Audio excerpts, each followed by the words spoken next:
Okay, so yeah, Jeb, Frank, you guys pretty much, rush to the blind, hide behind it immediately. Hmm.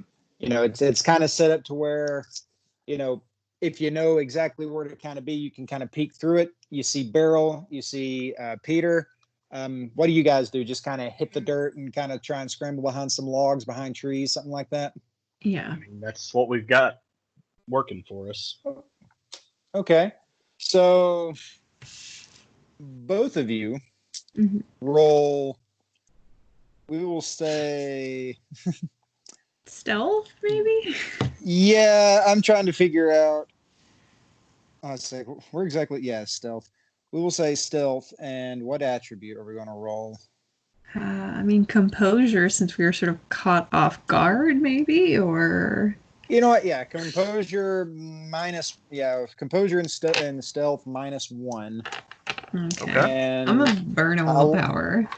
Okay, and I will be rolling the Sasquatches, or skunk ape rather. See if they're going to notice you guys.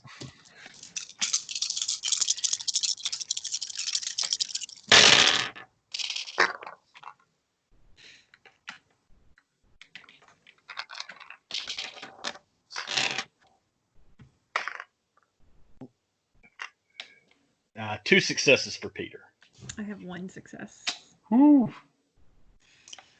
Okay, so as you guys are, laying there, sprawled up, behind a tree, you hear the screeching of the pterodactyl, swoops in.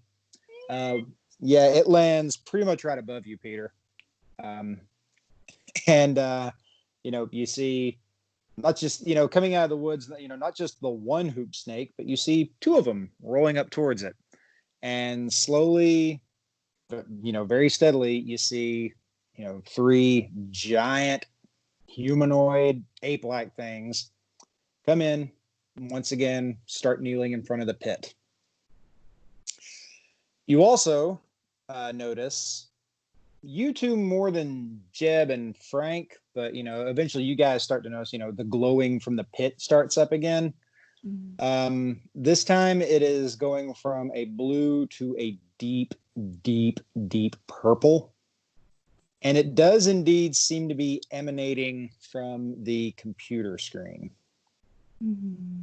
Peter, from your vantage point, it's static, like TV static. You don't see that on computer screens. You'd think, oh, blue screen of death. No, it's TV static. Except in very shitty internet horror movies, they do a lot of static on computer screens.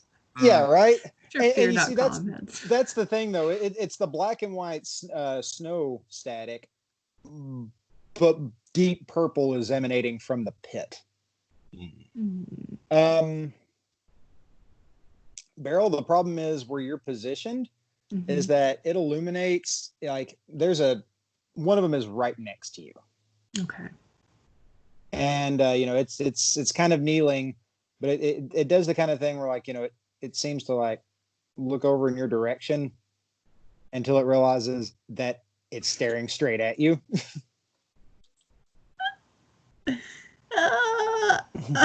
I feel like I'm just gonna put my head down and just try to Jeb's got his rifle ready because he's just watching. Frankie goes, "Damn, I knew I should have put that doe musk on us." He's like, yeah, well, if these things are afraid of deer piss. Yeah, that's true. 50-50 shot, but Jeb's pointing the rifle at that skunk ape now. It's not saying anything. Well, I'm not saying anything either. You do, you're looking up at it, and it's a big boy. even kneeling down, you feel that if you were standing straight up, you'd be staring at it eye to eye. Yeah, it's a big boy.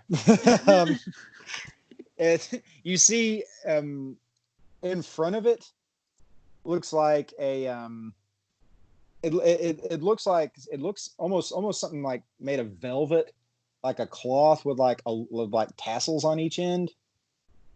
a prayer rug or something. What are we? Okay, honestly, close enough. It looks like something you remember, seeing at a church when you were a kid.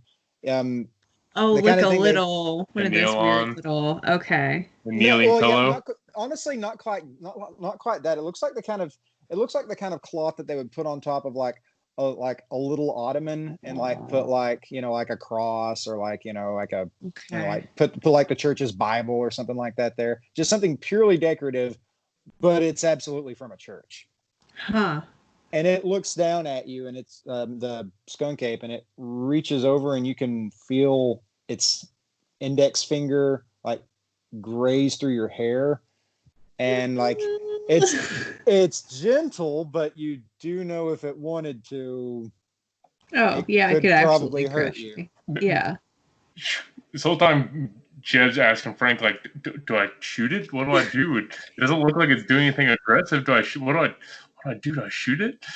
He's like, I really don't know, son. I mean, what if it? I mean, he's like, have you ever read Of Mice and Men? It could be one of those kinds of situations. Oh, God damn it. I just skimmed it. I spark noted it. I didn't really get the whole idea. It's like, it didn't end well with the puppies. That's all I'm going to say. Or the woman, for that matter. All right. Jeb still doesn't know what that means because he didn't read the book. So he's just going to keep pointing the gun. I'm just going to continue to look terrified over here, just trying to make I myself think Peter has managed to position himself near Beryl well enough where he sees what's going on, and he's trying to just gently kind of pat Beryl's back and just kind of in a soothing, like, it's okay, we're fine, we're fine. Say that, but We're fine. We're just it's okay. So, Peter, do you want to roll composure and occult or composure and animal kin? I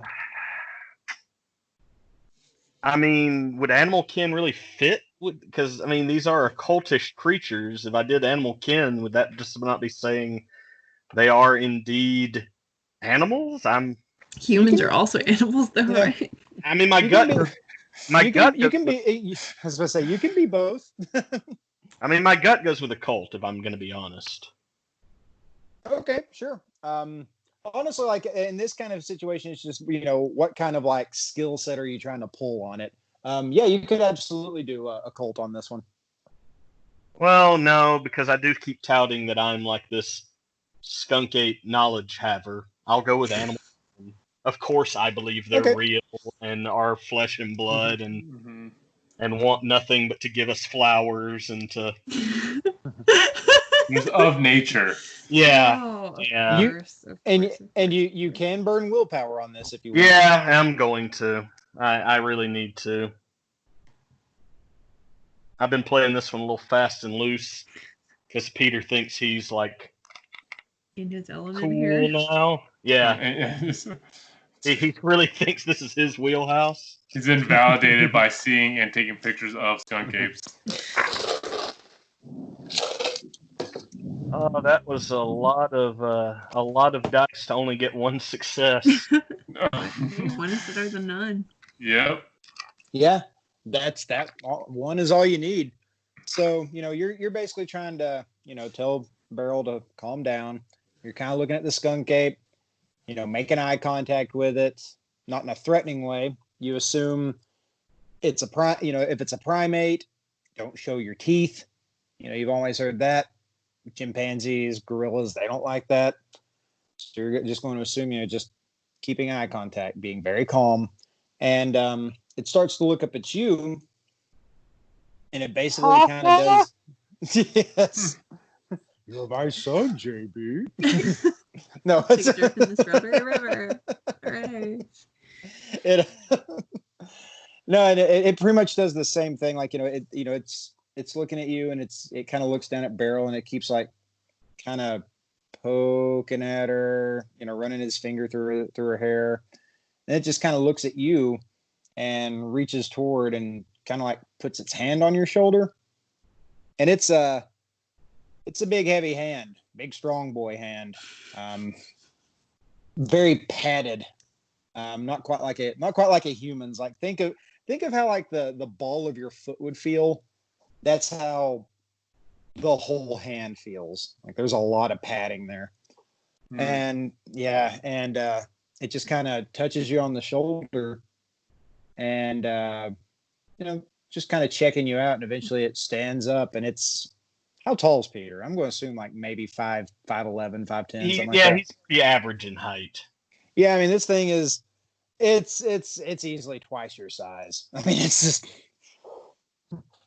and it just and then the other two stand up, and they all look at you, and then they just kind of cock their heads, kind of curious, and then they all just kind of turn around and walk back into the woods.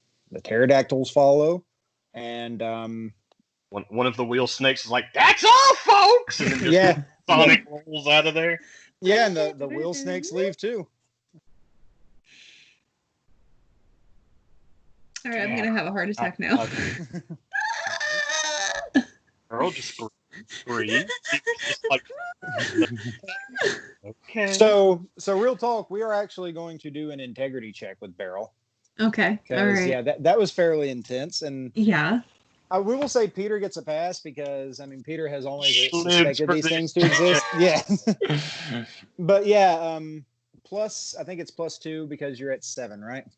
Mm-hmm. Yeah. I'll say, let me do some maths. Let's see. +2, -2 because that was your first time dealing with a monster, but +1 because you actually +1 because it deals with a hunt.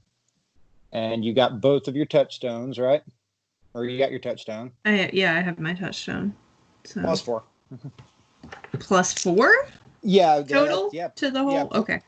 +4. I mean, +4 to your, what's your integrity? What's your integrity roll again? Mine's 4 because resolve and composure. Yeah, resolve and composure +4. Okay.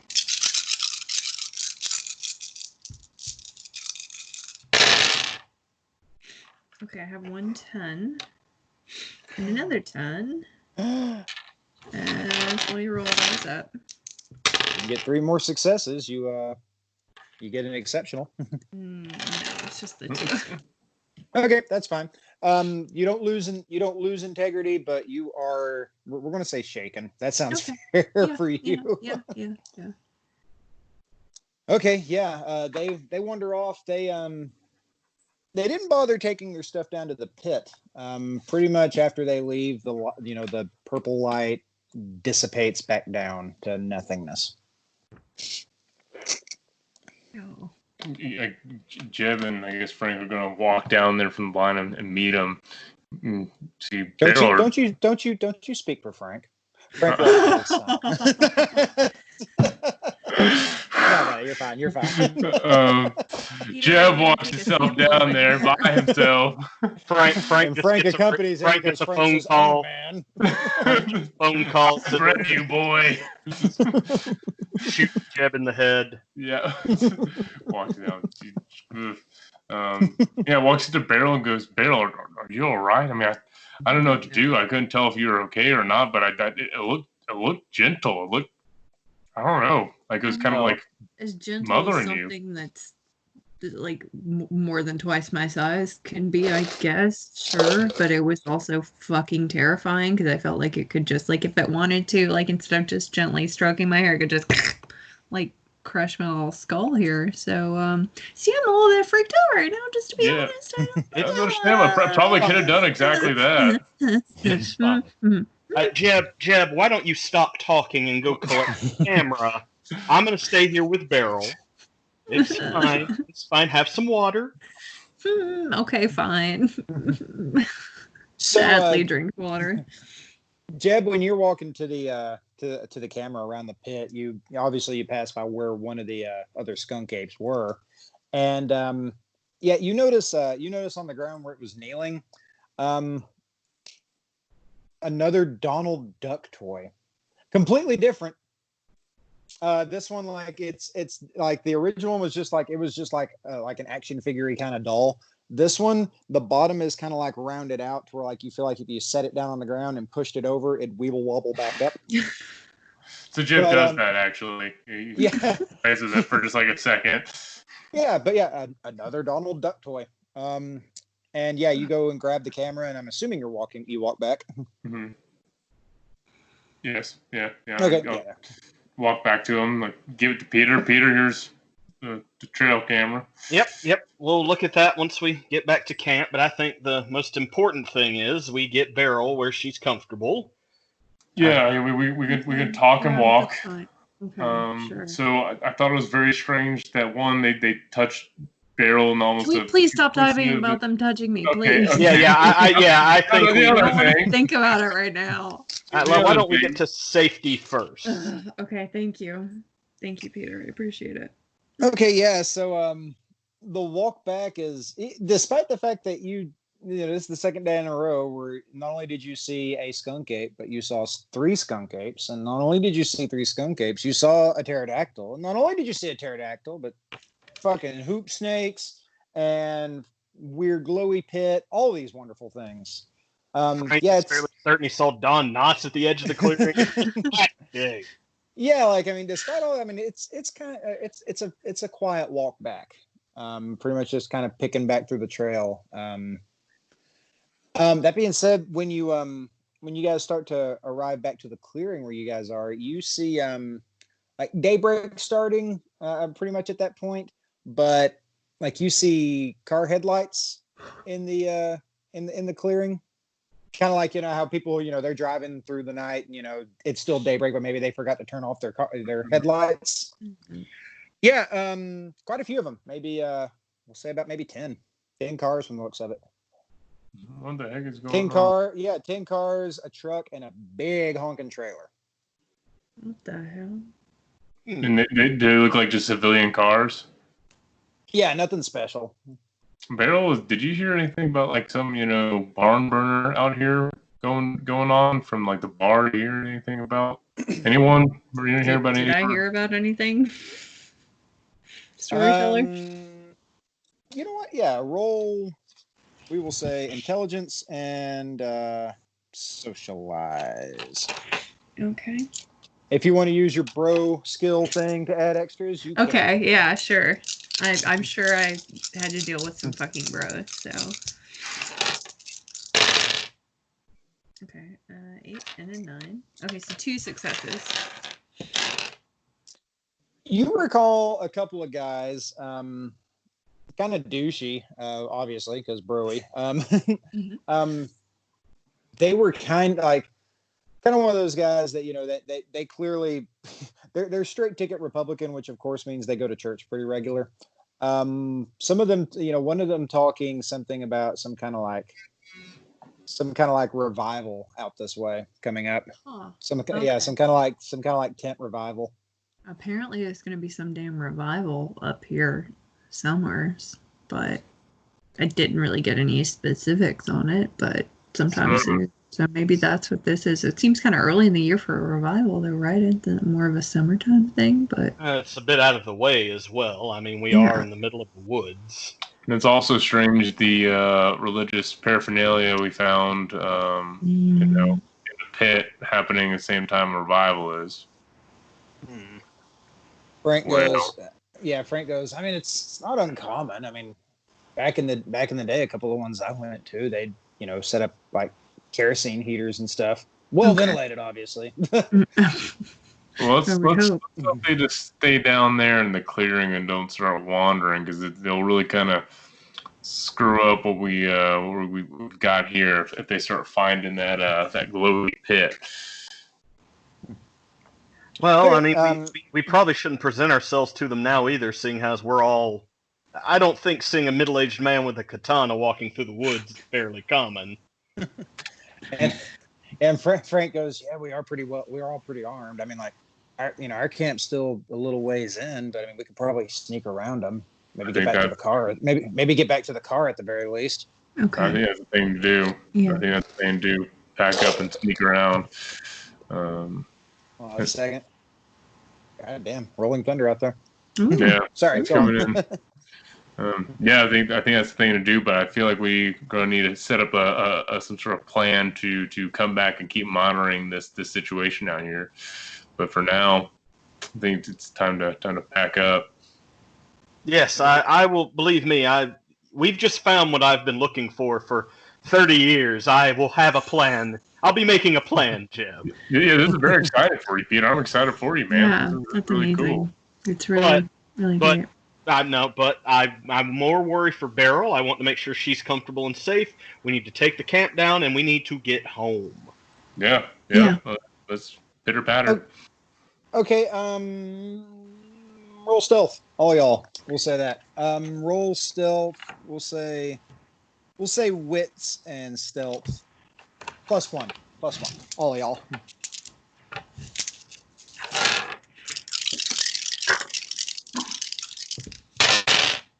One success.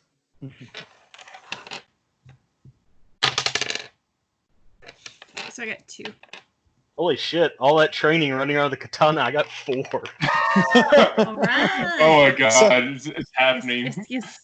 Yeah, so Peter, he's bounding from branch to branch. On a few occasions, some of the people setting up the big giant tent, they think they see him, and they run after him, and it's just a log with a single leaf on it. Yep. Yeah. No. You guys. Yeah. You managed to stay well away from any of them while they're working. If they have noticed you, they're not making any movements towards it. You break down camp. And you walk back to your cars, and you skedaddle to reconvene at another night. Dun dun dun.